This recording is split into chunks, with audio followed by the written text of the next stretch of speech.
Hello, everybody. Welcome to Bill Please, and today is episode 100, brought to us by Pagcor Philippine Amusement and Gaming Corporation and Freshman Masco and Wash. Thank you so much for joining me. We are live now on Facebook, also on Instagram, and on TikTok. Episode number 100, it's all about writing skills. It's important to know how to write. It's also very important to know how to read. In case you didn't know, there are 739 million people, these are adults, around the world who cannot read or write. 739 million people po ang hindi po marunong magbasa at magsulat dito sa buong mundo, and most of them are found in the sub-Saharan Africa and South Asia. And majority po of these people who can't read and write are women.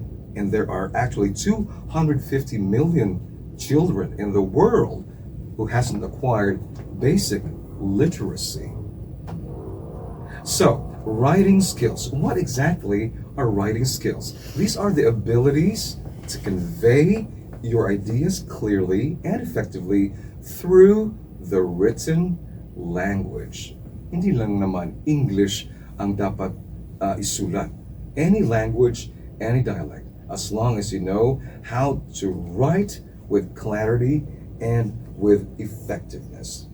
One of the most important things that are taught from the beginning in primary schools actually is writing. So yun, yung mga teachers, they would put on the board letters. Kinokopya, ginagaya po yan ng mga maliliit na mga bata, mga chikiting in their early years. So they would copy letter A, the entire alphabet. So yun, dyan nagsimula kung paano magsulat ang isang tao. Nagsisimula yan sa pinakasimpleng bagay. They should know all the letters of the alphabet from A to Z. At yun, kinokopya yan, sa binisaya pa, minolde, and naapoy pinakatay or the cursive. So writing skills for students is essential for success. Kung marunong ng batang magsulat, pwede na siyang ma-promote or ma-accelerate sa next grade. So kung marunong na siyang mag-spell, pwede na maging grade 2, grade 3, until matapos yung primary school. Writing is an important tool for communication. It's so important that you should hone your writing skills at a young age, because writing can help you express your ideas. Kung anong nasa lamaan ng ating utak at sa ating heart, sa kaloob-looban natin, we need to express them. Kung ang tao ay wala sa harapan mo, hindi mo yan masabi. So you need to write it down. What are your thoughts? What are your sentiments? What are your feelings? What are your ideas? Para malaman ng ibang tao yung nasa isipan mo, you need to express them through writing. And to have clarity, dapat marunong kang magsulat with clarity and with effectiveness. We should aim for strong writing skills, and this involves learning, practicing, and coordinating all of these skills.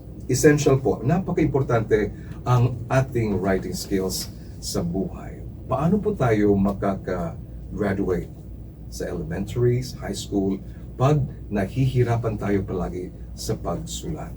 Because in school, we are required to write essays, to answer test questions, and even to explain certain things. If you are asked to read a story, a short story, a poem, and if you are told to put it in writing, your explanation, your analysis, your thoughts, your interpretations, dapat ma-express mo yan in the written language with clarity. So importante po na you should have strong writing skills, and required din po ang grammar basics, subject-verb agreement. That's why we have English classes in school.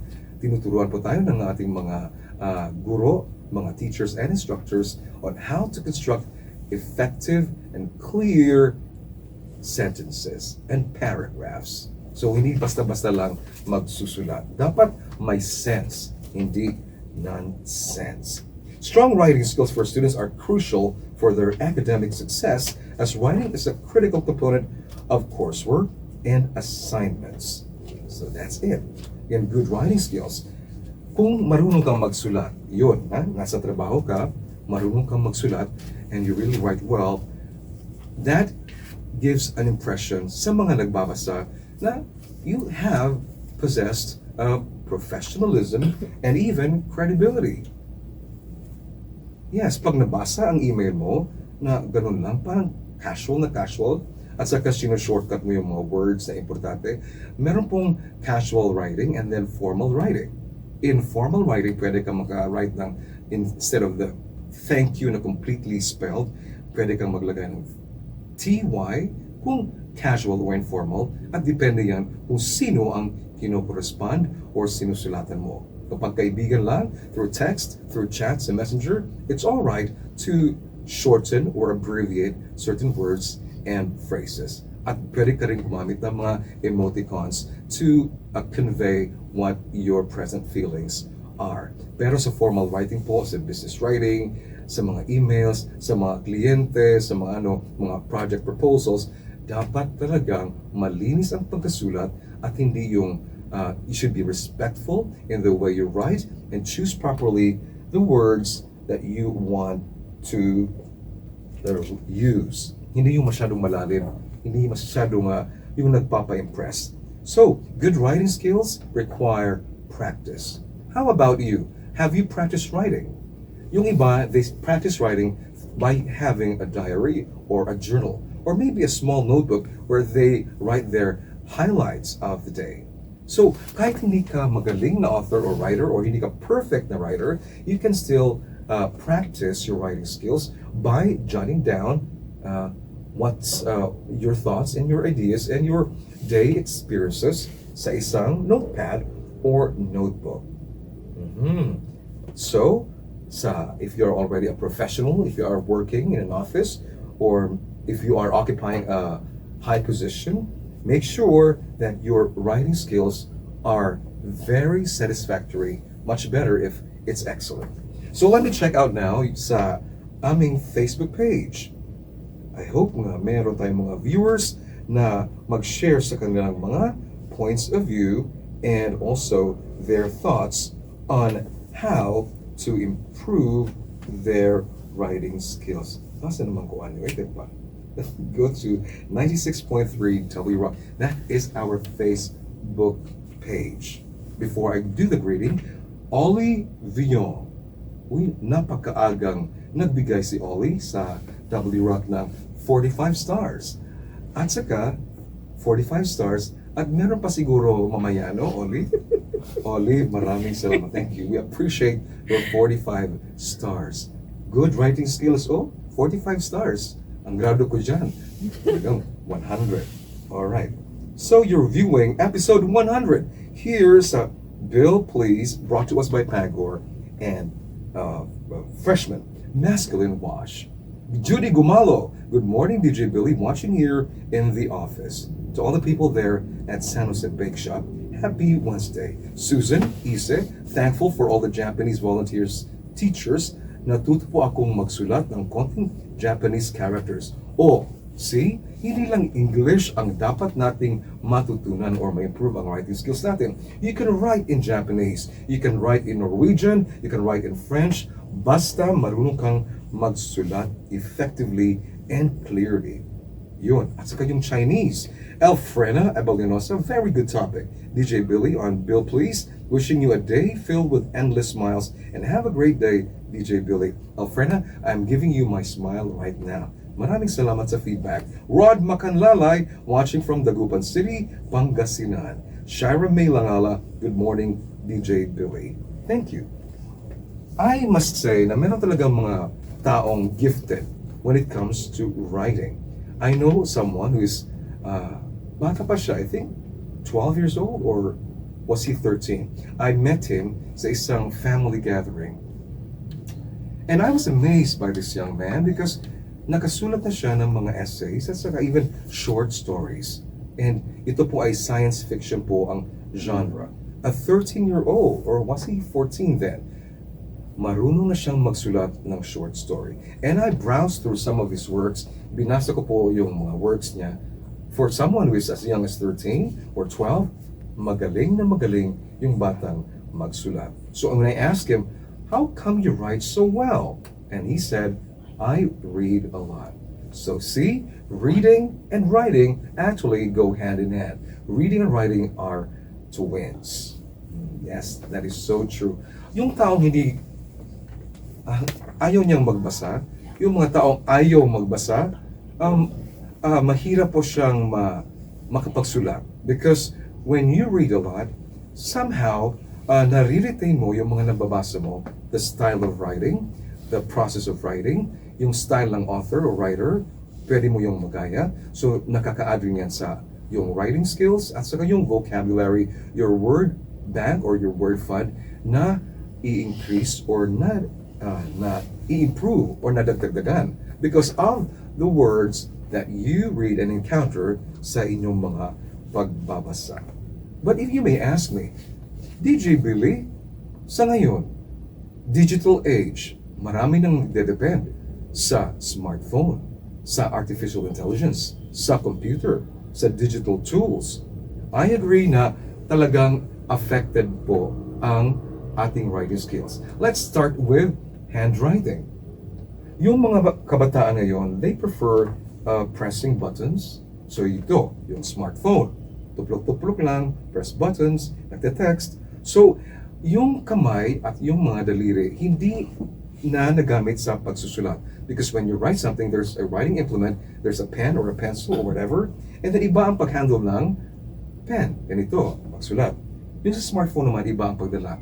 So, if you transition from constant digital use at magsulat ka sa piece of paper, makikita mo na yung handwriting ng kabataan ngayon, hindi na sila masyadong natutong magsulat in cursive. Yung pinakatay or kanang most of them are minolde. No? Sige ng minolde sa Tagalog. Basta, muna siya. Gonna say thank you to our chief technician, Efren Batobalonos, who is here along with Nina and Chrysler, helping me out in today's episode 100 of Bill Please. So, in today's digital age, writing skills are still very essential for digital literacy. Students must be able to write effectively for a range of digital platforms. Hindi po natin ibaliwala ang reality na we are already in this advanced digital age. We cannot turn our backs on YouTube, Messenger, WhatsApp, Snapchat, or whatever. There are so many digital platforms at hindi po natin yan italikod. If you are so used to writing traditionally with pen on paper, it's also good to know how it is to express and communicate sa panahon ngayon na talagang digital na halos lahat. So in today's technology-driven world, children are not given many opportunities to practice and improve their ability to write. I'm a witness to this. Many of the young people, kids, age 5 to 12 years old, smartphone, cell phone, mobile phone na lang palagi.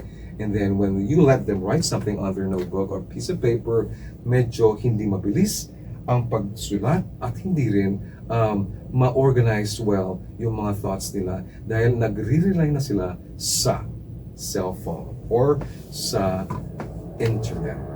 Bill Please episode 100 is all about good writing skills, and this program will be back after this radio commercial break. Whitebreak time is 10:15.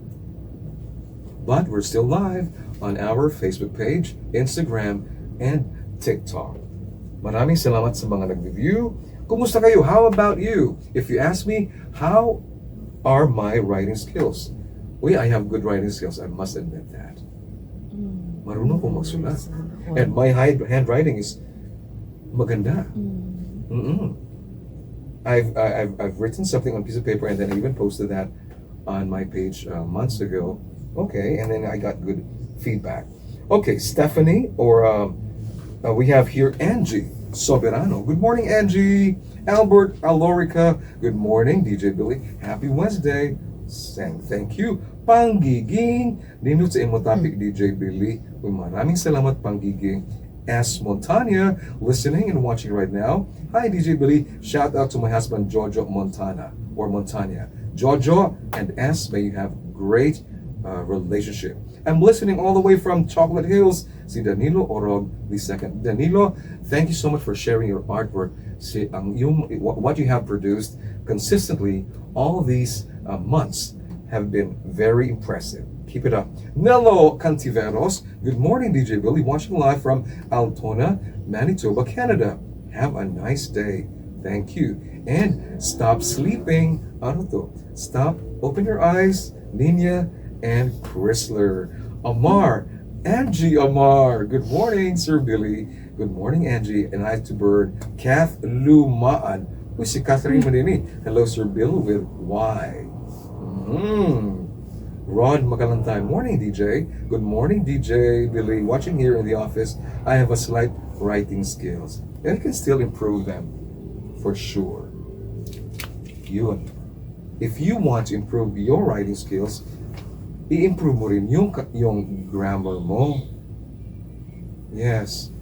Sometimes nababash po tayo if our caption is pangit ang pagkasulat. No? Because there are people nga meticuloso kaayo. They are the grammar police na gamay, maliit lang na kamalian sa yung grammar or sa spelling, napo-point out na yan ng iba. So, to avoid that, you should write well. But again, okay lang kung magbinisaya mo or mag-Cebuano or mag-Tagalog and then isulat mo yan sa caption. It's alright. Okay, how has the digital revolution affect our writing skills? Today we have a wide range of digital tools at our disposal. Sa panahon ngayon, gusto ng mga tao na when they read something, it should not be very long, not very lengthy, and not complicated. They want to get the message right away. Wala ayaw nila ng mga cheche boreche. Yes, sa panahon ngayon, yung mga tao, gusto nila na straight to the point and then wag masyadong mag blah blah blah blah. Pero sa mga news sites po, sa mga news sites, articles sa mainstream media, importante po na you should be very literate and very competent sa inyong pagsusulat. And I do hope that you encourage your children to improve their writing skills. Nakaka-add po yan sa appeal at charm ng inyong mga anak, yung kanilang intelligence, yung kanilang kagalingan sa pagsulat in English or in other dialects or languages. Welcome back to Bill Plays episode 100, Writing Skills. So yun, I've mentioned in the first half of this program na importante talaga na meron kang very satisfactory or excellent writing skills. Hindi na po full sentences, kasagaran, karamihan, and kadalasan sa mga nababasa natin sa social media, hindi na sila complete sentences.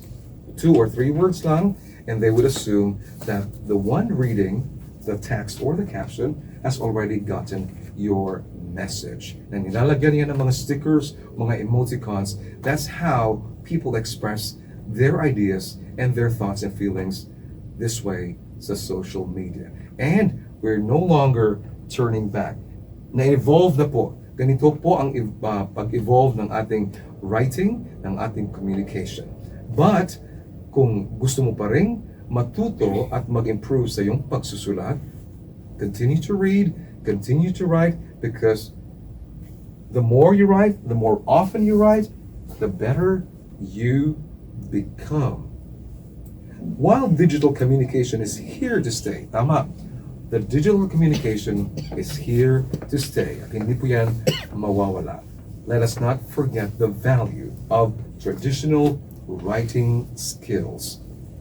Yun nga, sa social media, wala nang mga capital letters.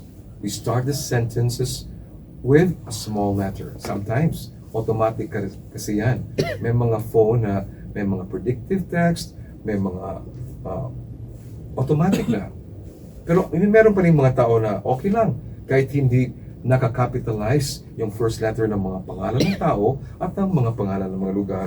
But what they want to point out is, nakuha natin ang kanilang punto. That's one thing. It's not really how the text appears, but what the text is sending out. So they would justify it by saying, naiintindihan pa rin kami ng mga tao kahit hindi masyadong correct yung grammar at hindi proper yung paglalagay ng punctuation, as long as na-intindihan or na-understand po ng reader. Yes, that is right. But again, may mga times po at saka mga panahon na kailangan po nating magsulat properly with professionalism and with credibility. So let's find a balance between the old writing practice and the new writing practice. Pag magaling na tayo sa ating old way of writing, pwede rin tayo mag-shift sa new way of writing. I also shift from the old way of writing to the new way of writing. Ako rin, hindi rin ako gumagamit ng complete sentences if there's a chance for me to do so sa social media. Yung mga captions, they don't need to have very, very long sentences because of yung attention span po ng mga tao ngayon ay maiigsi na because of the fast-paced world. Research indicates that the writing by hand boosts both retention and comprehension. You must remember this. Ang taong nagsusulat, with your hand, with pen and paper and pencil, if you are writing on a piece of paper, it will help you write better. Na-retain yung mga nabasa mo, na-retain mo yung mga naisipan mo if you write them on a piece of paper rather than typing them sa smartphone. And do not underestimate the importance of reading. What should you read para mag-improve ang writing skills mo? Read what you want to write about. If you want to write about technology, read things that deal with technology. If you want to write about history, Philippine history and culture, read things that deal with history and culture. That's it. Nag-improve po ang writing skills natin by reading the things that we like to write about. If you have a blog and a vlog, and maybe you're a content creator, and you want to become someone who wants to educate people regarding grammar, so ikaw mismo dapat marunong ka rin magsulat sa grammar mo. Dapat talagang magaling ka sa grammar. If you are an educator, if you are a a content creator na gusto mong ma-educate po ang mga tao regarding a certain topic, so practice what you teach. If you're teaching grammar, if you're teaching writing skills, make sure na magaling ka dyan sa pagsusulat at pagsasalita. And please remember that improving your writing skills is not a race. It's a journey. So start slow. Sulat kang sulat, and then wag munang mag-focus masyado sa grammar. But if you know someone who can correct or help you edit your work, that's an advantage. I was once a writer for Sunster Weekend many years ago, and ang role po ng editor ay siya po ang nag-check sa sentence structures, sa cohesiveness, sa thought organization mo.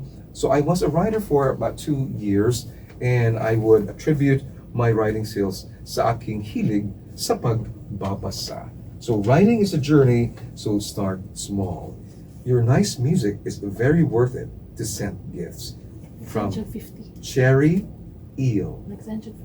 50 stars. Thank you very much, Cherry. I think reverse lang po ng name mo. Cherry Lee. Cherry Lee, thank you very much for the generous heart. Ray June Buhat. Ray June, kumusta ka na? thank you so much for the 50 stars. So let me add 50 stars from Ray June plus 45 stars from Oli Viong. So 95 na. Si Cherry nag-add og Si 10. Cherry nag-add og 10. 10. So that means 95 plus 155. 155 na. Kuwang yapon. Anyway, just kidding. Just kidding. Episode 100, writing skills. There's no better way to learn something than to see someone else doing it. If you want your children to have good writing skills, dapat nakita rin nila sa mga parents nila or sa mga older siblings na nagsusulat. If you if you like to write, isa kang ina or isa kang ama, palagi kang nakikita ng anak mo na nagsusulat ka, they will copy or they will pattern after you. Kung ang habits po ng mga magulang ay ang pagsusulat at ang pagbabasa, nakukopya po yan ng mga anak. Yes, maraming salamat. Let me see the handwriting of Nina Nilias. Magaling magsulat si Nina. I like her handwriting. Pero kumusta ang grammar niya? Para ba yan? Okay. Thank you very much. Okay. When you sit down to write, resist the urge to make everything perfect. Kasi wala pong writer na perfect. I have my favorite writers and authors. I remember I started reading Hardy Boys and Nancy Drew, and nag-level up that, and then I started reading the bestsellers in high school, and along the way I discovered some great classic literature writers.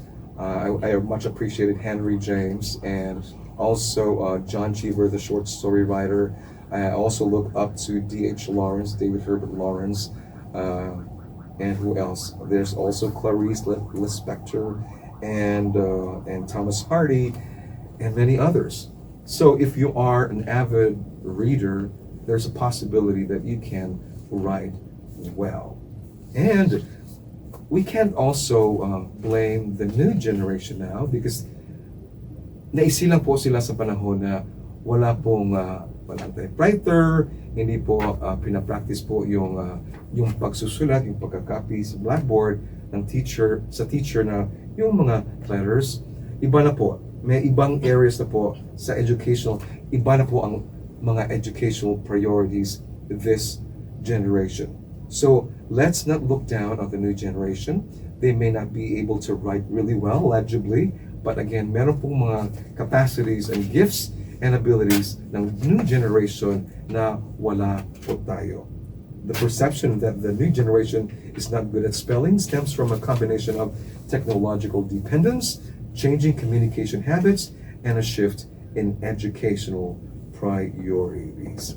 Sheila Ingreshal, whom we will see later, wrote, there is also ChatGPT nowadays, Billy D. Yes, that is true. I agree. And we even forget the correct spelling of words now. Kasi predict na at saka may auto-suggestion na from the cell phone. Bill, please! Thank you, thank you. Episode 100 is brought to us by PAGCOR. But before I continue, 500 stars. 500 stars. Ray June Buhat, 500 stars. Ay, kulang pa rin yan. Ray June!